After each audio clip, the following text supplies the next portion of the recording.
why preventive health is so important, why blood work, your regular screening, everything is so important. Prevention is not only better than cure, it is also cheaper than cure, also alleviates suffering. What do you think is the state of healthcare in India? Actually, 65 to 70% of people of India live in our rural areas, whereas 65 to 70% of healthcare and quality healthcare and access to healthcare is in the urban areas. It's quite skewed. Do you think any particular disease, according to you, has been gaining momentum over the last few years?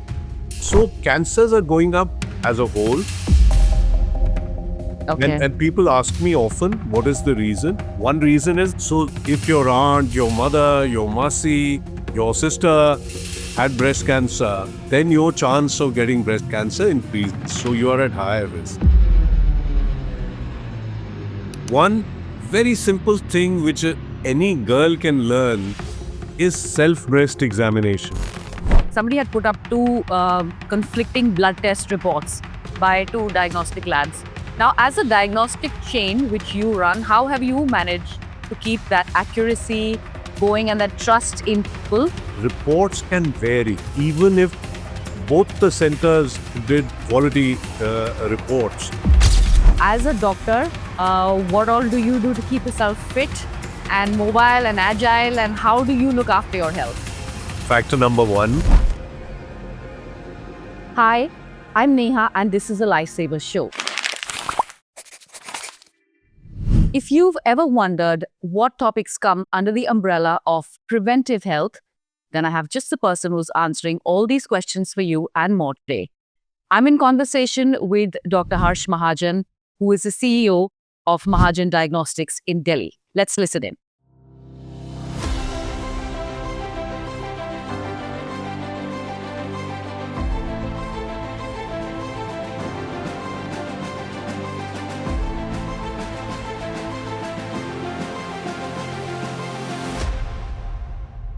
Hello, Dr. Mahajan. Welcome to the Lifesaver Show. I am so honored to have you here with me today. It's a total pleasure for me, Neha. Thank you so much for having me here. Thank you. It is not every day that you have conversations with Padma Shris and, pioneers in the industry like yourself. And I want to begin by first asking you, what do you think is the state of healthcare in India, first and foremost? See, the state of healthcare in India, if you look at, you can divide into two distinct areas.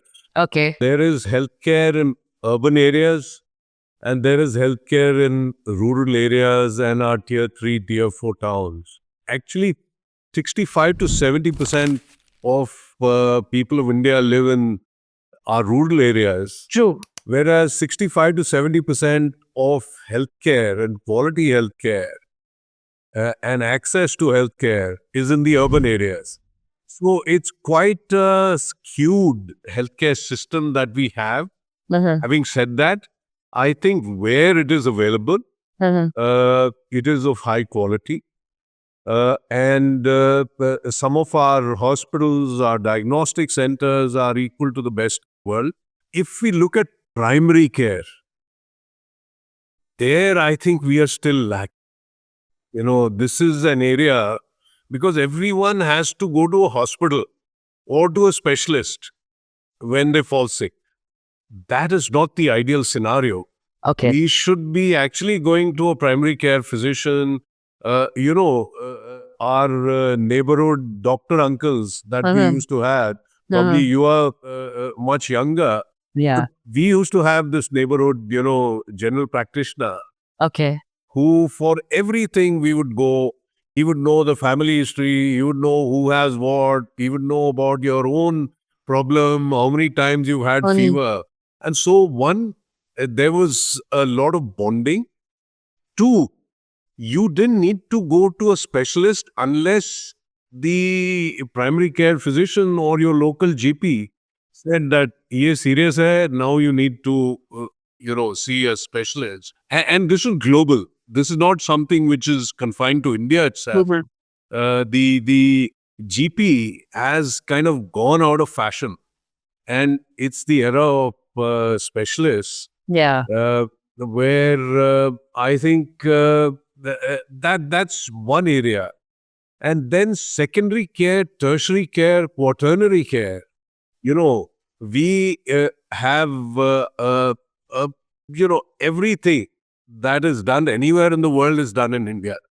Right from liver transplants to the most intricate of cardiac surgeries or surgeries of the brain and spine. We faced COVID pretty well in the Mhm. ultimate analysis, even though we were really, overwhelmed, especially in the second wave. Mhm. But everything came together. Also, one thing about Indian healthcare is that about 65 to 70% of Indian healthcare is private, Okay. and about 30% is public or run by the government. Final thing I'll say, quality healthcare in India is provided at a fraction of the cost. When we compare with the best centers of the West, but even if we don't compare with the West, Okay. if we compare only in our own neighborhood, South Asia, Yeah. Pakistan, Bangladesh, Sri Lanka, Nepal, our corporate hospital, which provide secondary, tertiary, and quaternary care, are about 20 to 25% cheaper than even these neighboring countries. Okay. The issue is that we have the best of technology. It is regarded around the world that Indian doctors are amongst the best, Indian nurses are the best, our technicians, when they go out, are the best. The problem in India is of affordability. Mhm. Even though we are the cheapest healthcare destination in the world, our per capita income, as we see, and especially this rich poor divide that Yes. exists, and Yeah. the fact that in the rural and the smaller towns you don't have much of facilities and everyone has to rush to the metros or the larger towns and cities, Mhm. that's where the problem comes. So affordability somehow has to be created for our population. I was actually going to, that was my next question to you, that how can we make healthcare more affordable and more, I think, in a way, reachable to our senior citizens and to the people who cannot afford it, let's say, because I'll give you an example of my staff that they go to government hospitals and they have to get in line to get these various tests done. And then those reports don't come out for days. And they have to just wait and wait, take, days off from their jobs. How do we make that? How do we bridge that gap? So let me take your question about senior citizens first, because the government has done something for it. Uh, you know, all 70 plus citizens of the country, Mm-hmm. irrespective of their socio-economic status, Mm-hmm. are going to be brought, or the process is already on, into a Ayushman Bharat scheme. Okay. So this is the Prime Minister Ayushman Bharat scheme, which is an insurance scheme where the government actually insures everyone above Okay. 70 Mm-hmm. for inpatient care.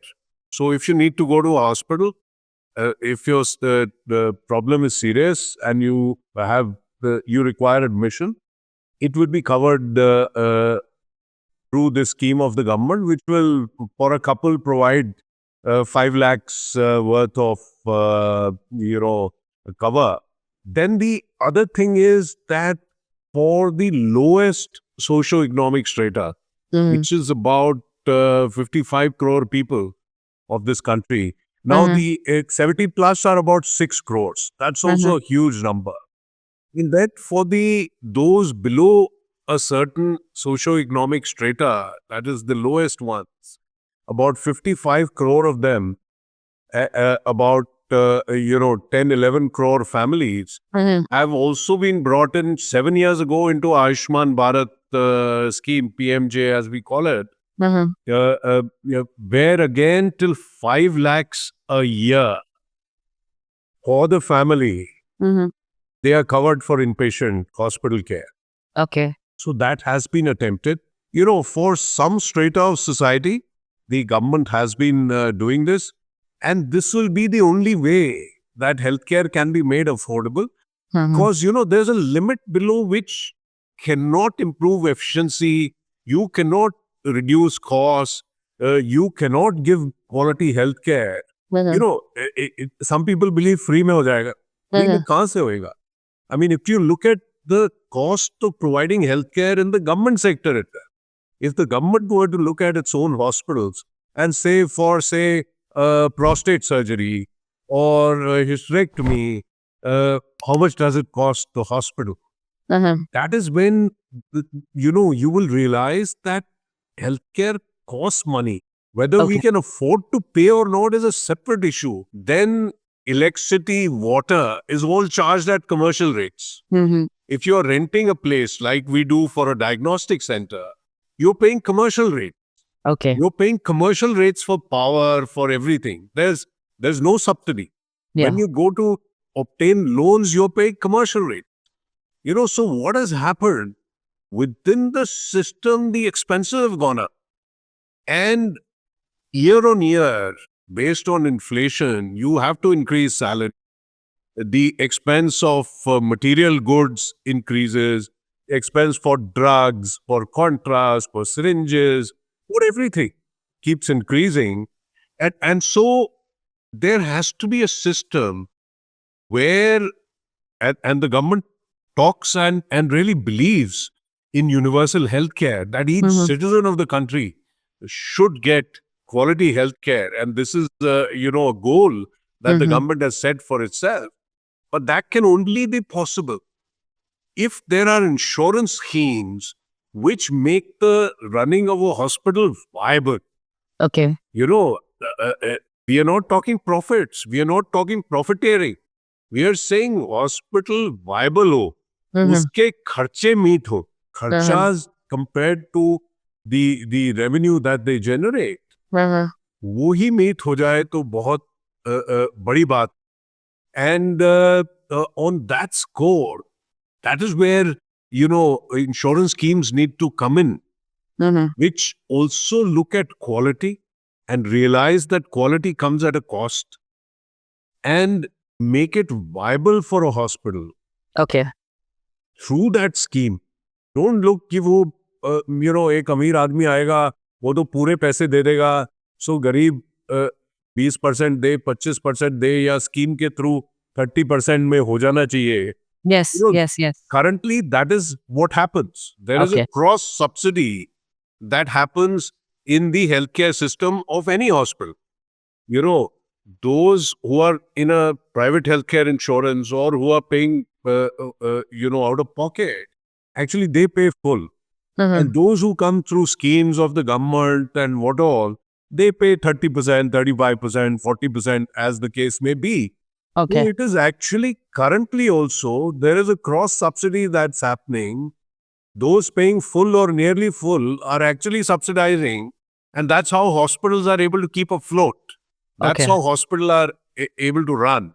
But as more and more low-cost schemes keep coming in, then what is going to happen? Those schemes have to be remunerative enough. The charges have to be such that at least the hospitals continue to run and are able to meet their expenses. That, I think, is the challenge that exists for the government. How much money does the government have to put into the healthcare, which the government is committed to putting in 2.5% Yeah. or into healthcare. Currently, it would be around 1.3 or something. Of course, if you add, our sewage systems, if you add water systems into it, it goes up to 1.9. But pure, investment into healthcare by the government of India is still around 1.3, 1.4%. So And this needs to go up 2.5%. Then, the goal that we have set for ourselves as a country, then we start moving towards that. Most countries which have, good healthcare spend at least 4 to 4.5% Okay. of their GDP on healthcare. Some of the Western countries may spend 7-8%. US spends 18%. In fact, you will be surprised to know that last year the US spent more than $4 trillion, which is more than the GDP of India. Okay. on healthcare. Okay. And their population is only 33 crores. Mhm. Okay. Mhm. And we are 139 crores. So we Very will low. have to invest more, bring in more, and of course, improve efficiencies, try to reduce costs, which, through generic drugs and all that in our country, we are Mhm. trying to do it. Medicine in our country is a fraction of the cost that you get in some other parts of the world. And that's because of our very, very robust pharmaceutical industry. However, you have to realize that nearly 70-80% of any high-tech equipment, medical equipment, is imported into the country. And that's where this government's push of Make in India is going to help. But that's, many years. You Mhm. can't say that in 1 or 2 years, ये हम MRI यहाँ बनाने लगेंगे, हम CT बनाने लगेंगे. Of course, attempts are being made. And even if we get parts from other parts of the world and assemble them here, even that will be a good start, and which is something which is being attempted. The government Okay. on its own is trying to manufacture an MRI in India. I'm part of that, committee Amazing. which is Okay. doing it. And Lovely. we hope at least the vision is there. At Mhm. least we are looking at doing it. You have to be self-reliant. Yeah. Or tomorrow someone can just turn off the switch and your software stops working. What do we do there? So a lot True. of attempt being made, but it's a slow process. It Very won't true. happen overnight, Very but true. more and more the government is making these med tech parks across the country. There is AMPZ, which is there in Andhra, where Okay. a lot of med tech devices are being made, equipments are being made. In fact, the first indigenous MRI is going to come out of there. Okay. Even here, nearer home, Yamuna Expressway, I think the UP government is bringing in a medtech park. So Okay. I hope, and the government has a PLI scheme to incentivize, manufacturers to make Mhm. in India.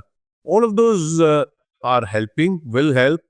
Currently, we are making smaller devices, syringes, stents, some Mhm. implants, and so on and so forth. I'm sure in the years to come, we will try to become self-reliant.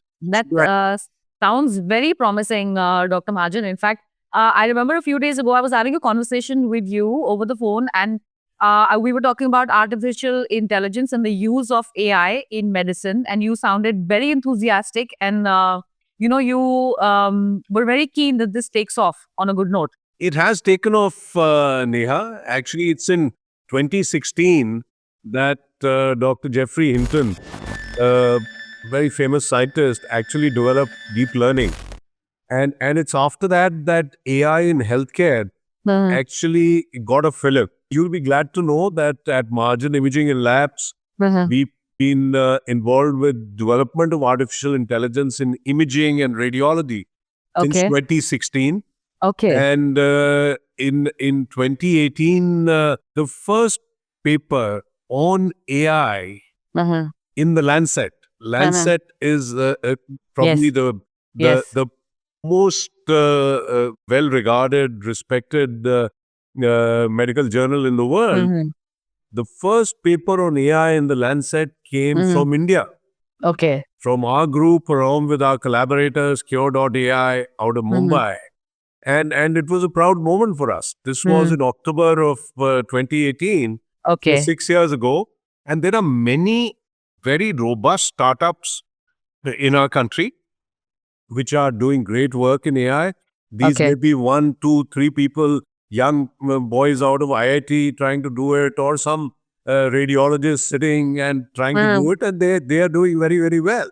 We are Mhm. there, amongst the best in the world. And out of Margin Imaging and Labs, also we spawned AI company, which Mhm. is called Carpal.ai, which Okay. actually in 2018, 2019 were thought leaders in proposing globally Mhm. that uh, AI in healthcare will be delivered through a platform approach.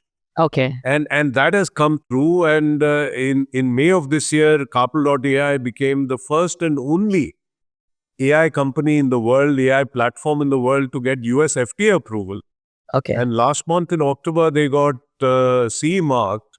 So the scene for AI in healthcare, and I'm sure in other, in legal sphere, in so many other parts, um, it's a very robust, system that has got built. And there are many, institutions, healthcare institutions, just as NASCOM, has been helpful in building the IT industry. Similarly, in this field of healthcare IT, I would say, and AI, Nat Health, which is something like NASCOM is for the IT industry, Nat Health is for the healthcare industry in this country. Okay. They have been helping. Then, FICCI, I'm the chairman of the FICCI Health Services Committee. So the Health Services Committee, the MedTech Committee, they've been trying to help these young startups to actually first to take them to the ultimate users and then to help them scale up. I do believe that the government alone can't do everything. It has to be a partnership going hand in hand, the government and the private sector, the public sector going together. And also, PPP for me is not just public-private partnership. PPP for me is also private-private partnership. So we also need to break our silos and not look at each other with just as competition, but as collaborators. And if we are able to collaborate, then, there's no looking back for healthcare in this country. Very true. Dr. Mahajan, now this podcast is, as you know, I've explained to you, it's on preventive health. I want you to explain why preventive health is so important, why blood work, your regular screening, everything is so important, not just, when you fall sick and you land up on the doctor's table, but you need to prevent all of that. Please explain to us how all of that is so important. Since school, we were taught prevention is better than cure. I mean, that's something I think every Indian knows this phrase. Yeah. Let me say that is 100% true.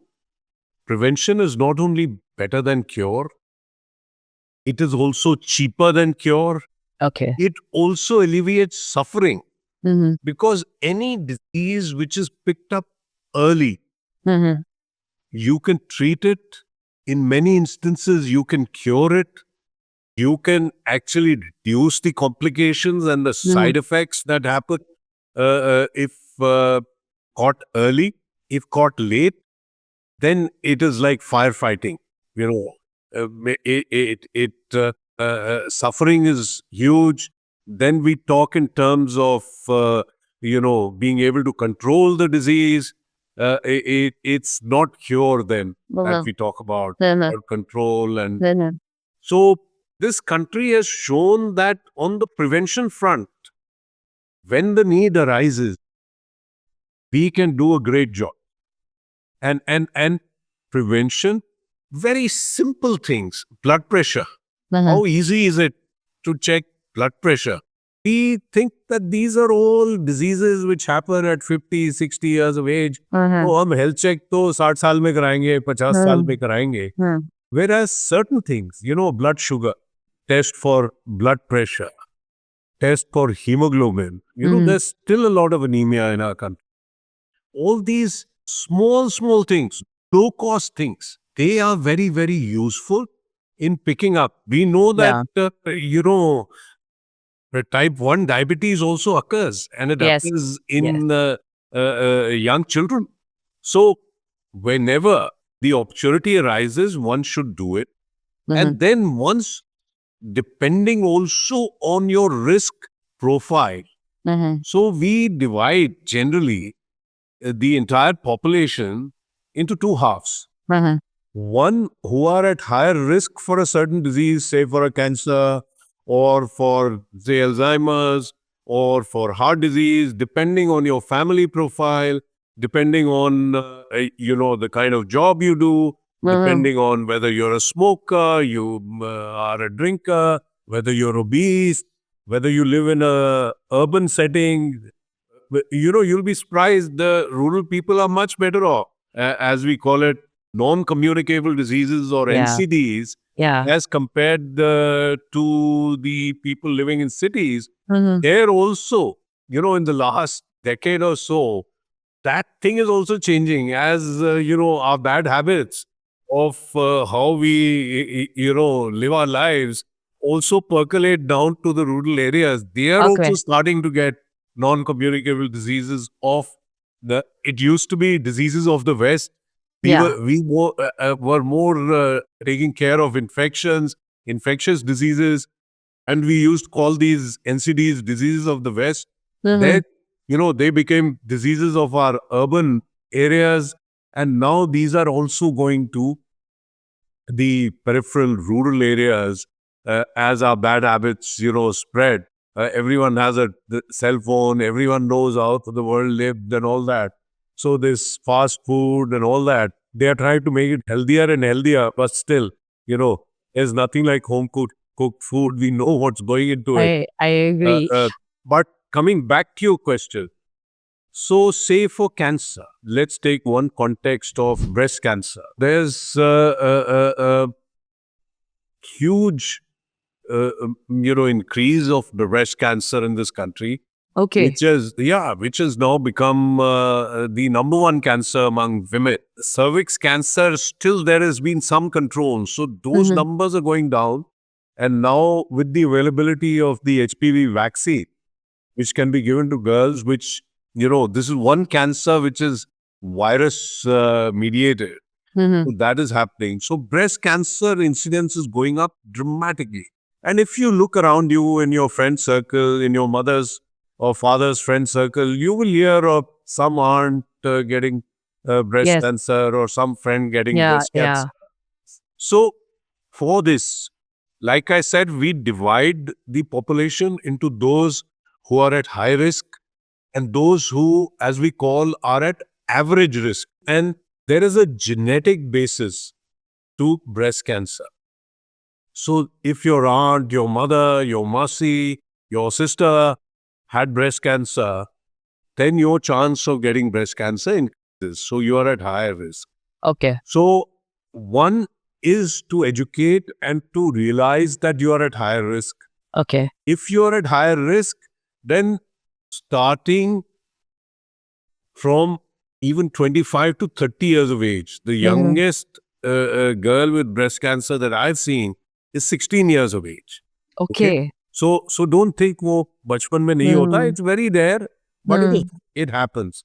At 30, 35, 40, it's not uncommon. So if someone is at higher risk because of family history or because you live and work in a city, it's nearly 1.5 times the incidence in a city as compared to rural areas in women. Then whether you're a smoker, you're obese, you drink, all those increase your risk. Okay. But especially in the genetic category, Mhm. one very simple thing which any girl can learn is self-breast examination. Okay. This is when you yourself palpate and you get to know your breast architecture, the feel very well. And if there's any change that you perceive, that raises a red flag. And then you can go to a doctor who can then do whatever may be needed. The other thing for those at high risk for breast cancer is generally we start screening for breast cancer using X-ray mammography Okay. in those at average risk at 40 years of age in our Okay. country. Okay. So any lady who's 40 years should get herself into a breast screening program, which is Okay. once a year you have to Okay. do an X-ray mammogram. Okay. This is for those at average risk. That's the general population of women. For those at high risk, they should start at 30 years of age. Okay, and it is even said that if your mother developed breast cancer at 38 years of age, then you should start 10 years earlier at Okay.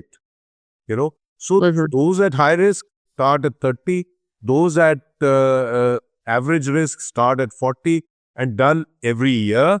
And if necessary, an ultrasound examination of the breast can be added to it.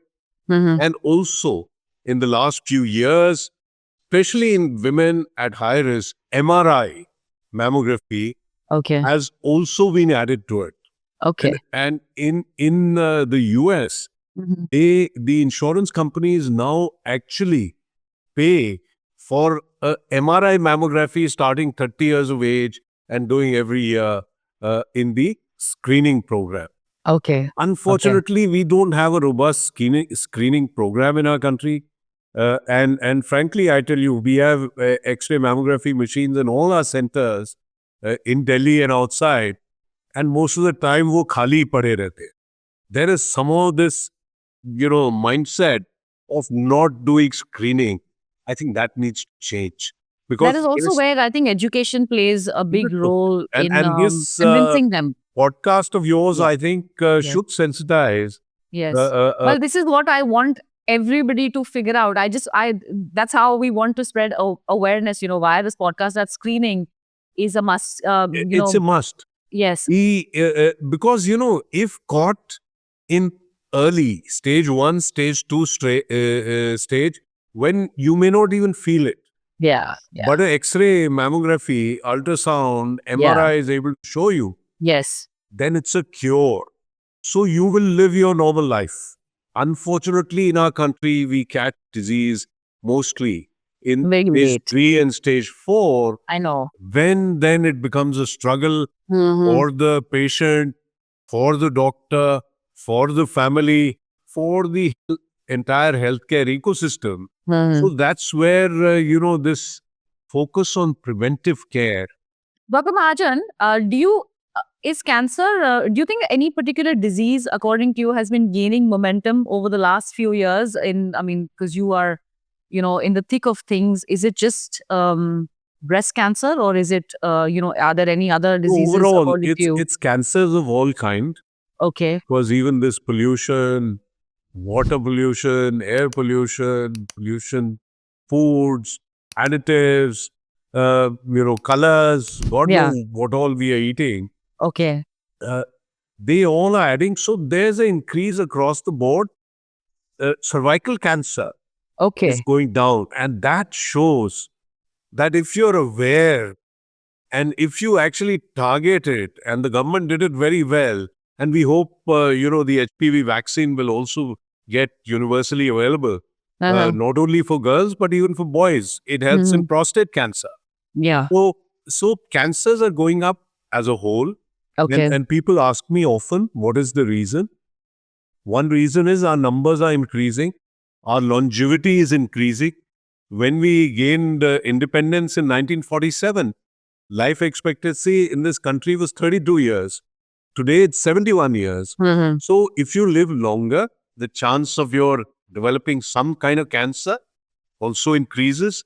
Plus, all the environmental factors, the genetic factors come into play. And thirdly, also the fact that we are able to diagnose it. In the past, we didn't have the tools, the means to be able to diagnose it. Diagnostics, radiology, nuclear medicine, lab medicine, histopathology, cytopathology, genomics, they are all available to us. Yeah. And this technology has made a dramatic change in picking up, in diagnosing correctly. So today we talk in terms of predictive medicine and precision medicine. What is predictive medicine? Predictive medicine talks of, can I predict, or can my doctor or my lab predict whether I'm at higher risk for development of, say, heart disease or dementia or cancer of a particular kind? Can I do that? Yes. Today we can do that using genome sequencing, genomics. Okay. It's called NGS, Next Gen Sequencing. And this is what was used during COVID when we were told that Alpha has now become Delta, Delta has now become Omicron. So using next gen sequencing, we are able to pick up the mutations that happen in our cells in our body. And this is just using 1 cc of blood that you can do it. And based on that, we can determine that is this person at a higher risk for breast cancer or colon cancer or lung cancer or some other cancer. There are today around 100 actionable genes that we know of. Okay. And then there is precision medicine, which is that the cancer tissue itself, the cancer cell itself is sent for next gen sequencing. And there also we are able to see the mutations that are there in the cancer cell. Okay. And based on that, you're able to give very targeted and precise therapy, which will have much better effect of treatment and much lesser side effects. Okay. So I take you back to predictive medicine since we are talking about prevention. Yeah. You would have heard about 10 years ago this case of Angelina, and she has done a great service to humankind by bringing to fore the fact that we can actually predict and know the risk that someone is for breast cancer or colon cancer or ovarian cancer using a simple blood test. I mean, the test is not simple. It's highly complicated next-gen sequencing. It's an expensive test. But when the first human genome was cracked, it cost millions of dollars. Okay. Today, within a few thousand rupees, you can actually achieve it. And what she did, she actually got her blood test done for what is called BRCA1 and BRCA2 genes, BRCA1, BRCA2 genes. And these were positive in her case. Okay. And so she was at nearly 80% higher risk than the general population. I mean, she may still never have had breast cancer. One, what happens when we find that we are at higher risk, then we become more diligent about screening. आप Okay. Test हर साल कराएंगे. You will, because you say, I'm at higher risk, I should be very regular. That is one way in which, knowing your risk helps. Because otherwise one will say, nahi, mere ko nahi hota, kuch nahi hoga. I mean, there are all kinds of people. I mean, there may be those who say, I don't want to know. And there are those who say, I must know. And both are right. My mom is in that category of I don't want to know. I'm in the category of I must know, and we I can should say it's prevent. my own life. Yes. Yes. So but I I think those that's, kind of, frankly, if you ask me, if you see the suffering in stage 3, stage 4, if you see suffering in those who get a stroke or who get heart attack or who get some other problem, it is better be wise than, say, ki tab dekh lenge. But then it's to each one his own. And so for all these predictive tests, we do a counseling, especially Okay. for those for breast cancer, so that you Okay. know what you're getting into. Okay. And so coming back to Miss Jolie, she was at 80% higher risk for getting breast and ovarian cancer. So she says, I have 6 children. I cannot afford to die or get this disease. So she got bilateral mastectomy done, breast tissue removed, and of course the breast is reconstructed. There is no cosmetic downside to this, but then she took a huge step. But that actually brought into focus globally that there is technology available, there are tests available which can tell you whether you are at higher risk for developing certain cancers or not. And Agree. for that, I think she's done yeoman service to humanity as a whole, and women in particular. That's actually very true. Dr. Mahajan, how do you think are younger people now these days suffering from cardiovascular disease? And, every day, I mean, I hear somebody who is a lot younger, in their 30s, in their 40s, getting heart attacks. What is the possible, where are we going wrong? What is the possible cause for this? Some of it is our genetic, our gene. I mean, if you see, we tend to get cancer and heart disease and strokes 10 years before people in the West. Some of it has to do with our genes. A large part is to do with the way we live our lives. Little sleep, you're on the go all the time. This maxim of work hard, party hard, that is now, every youngster's way of looking at life. And so it's a mix of environmental factors, genetic factors. There are factors which are within our control. There are those which are not within our control. But at least those within our control, we need to look at. We are supposed to be the cancer capital of the world. We are supposed to be the heart disease capital of the world. We are supposed to be the diabetes. Yes, the capital of the world as All well. of these things. Yeah. And that's where prevention and preventive health checks become very, very important to try to figure out, a simple treadmill test or a stress echo may tell you whether you have something going on in your heart. We have CT angiography of the heart, which is a simple 2-minute test. One injection, Hans Roko, ho gaya, which can show you whether there are blockages in the arteries of your heart. So people will come in only if they are educated, if they are aware that these kind of technologies exist. Actually, in 2005, Time magazine had on its cover a person showing his heart and talking about CT angiography. We are nearly 20 years down the line, and we've been doing CT angiography in the city of Delhi for 21 years. And yet people are ignorant about it. Maybe the fault also lies on our side. The medical fraternity, that we don't do, enough in terms of education. At times people perceive it as if there's a commercial interest underlying it. So, but I think these 21 years down the line, people know कि ऐसा कुछ होता है और मैं कराना चाहिए, at what stage कराना चाहिए.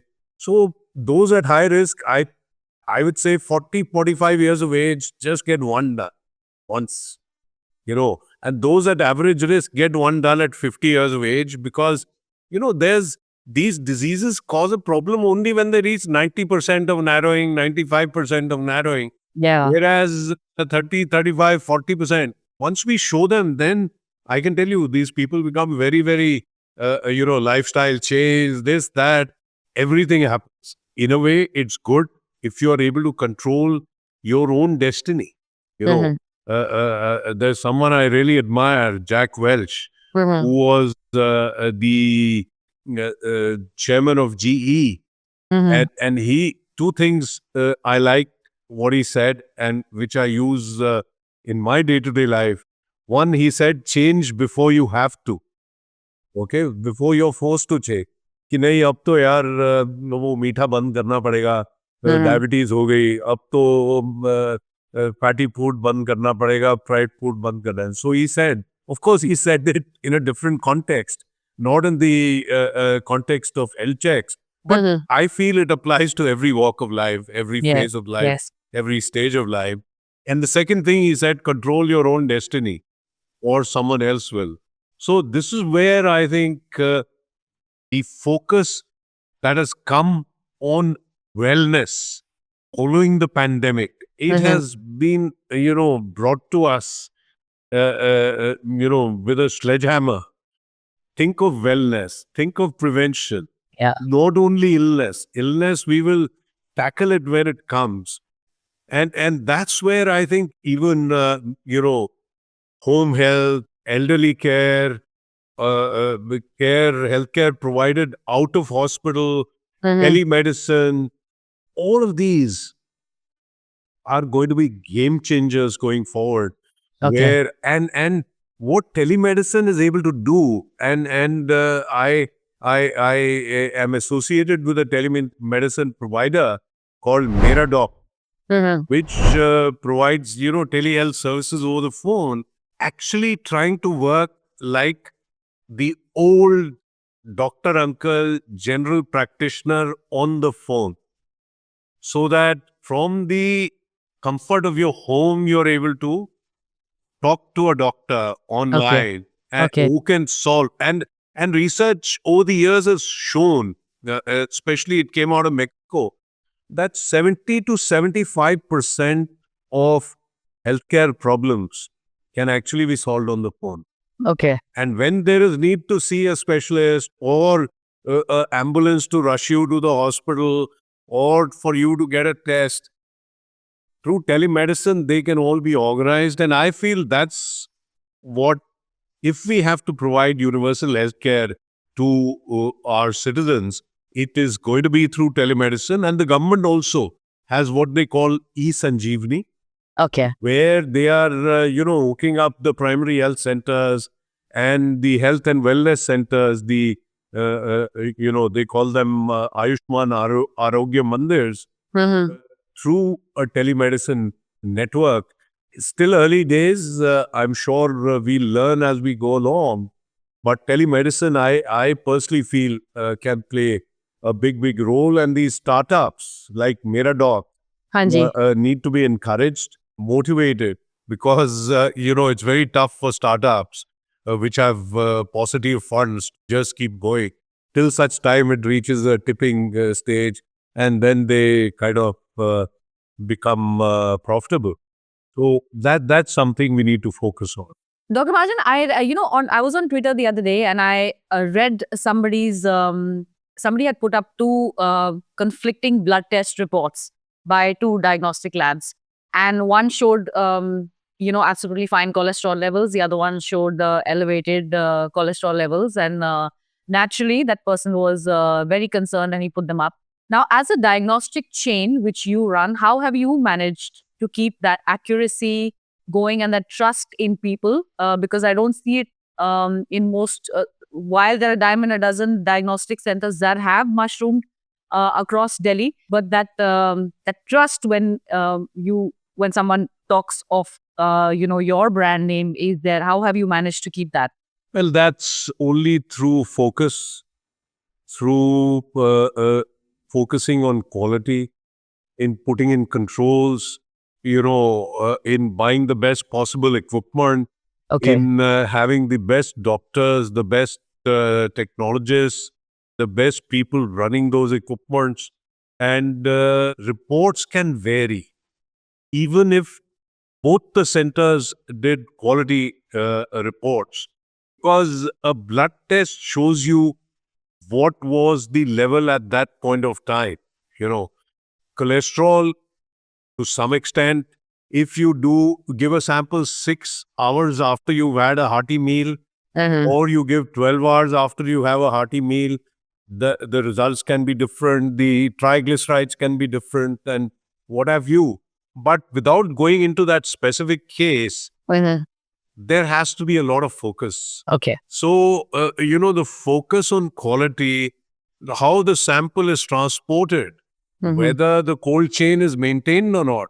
So on all of our people who go to your homes and collect samples, they have to maintain a cold chain, and there's, temperature, which is monitored throughout. If the temperature falls below what is necessary, that sample may give wrong result. Okay. So that is also very important. True. And that's where I think, policing needs to be done. Because how can you expect a lay person to know which is, accredited, which is not? Though, of course, one should try to know about it. And reputations travel, one has to be careful, because ultimately some doctor is going to take some action based on those reports. Honest mistakes can be made. Medicine is as much science as it is an art. Lovely. Lastly, Dr. Mahajan, I want to know, as a doctor, what all do you do to keep yourself fit and mobile and agile, and how do you look after your health? Well, I think one has to be careful of what and how much one eats. Okay. I think that's factor number one. Mm-hmm. Then regular exercise, Mm-hmm. which is also important, and not just a walk, but also, exercise, especially as we become more senior, developing muscle strength and muscle tone. That's very important. Okay. Preventing, falls and all that as you go into your 70s and 80s. That becomes very important. And these kind of things help in building muscle tone, building muscle mass, so that later on life don't have that. Being moderate in whatever you do, again, something which our parents used to tell us, in moderation, everything is good. Yeah. And apart from that, I'm wearing, if you can see, this is a personal air purification device, which I got only last week. This is All right. this company. I was trying to figure that out. I thought it's a mic or something that you're Yeah. wearing, but I'm glad towards the end of this conversation you pointed out that it's actually this is a personal air purifier, device. and the claim is that it works very, very well Okay. for this particular area.